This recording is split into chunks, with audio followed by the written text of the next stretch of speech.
Assalomu alaykum hurmatli obunachilar.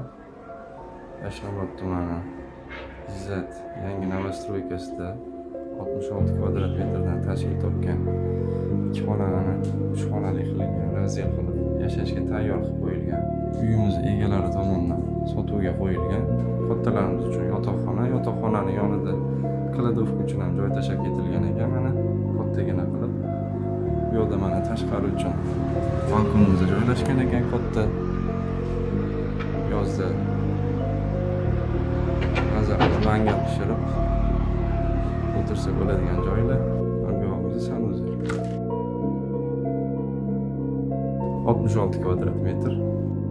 Olaman deb yurgan tanishinglar bo'lsa, podpiska tashlab kommentariya yozsanglar, uy olaman deb yurgan imijida bo'lganlar o'ziga bilib olishadi. Yana sizlar uchun biz yangi variantda qo'yishga harakat qilamiz. Narxi 57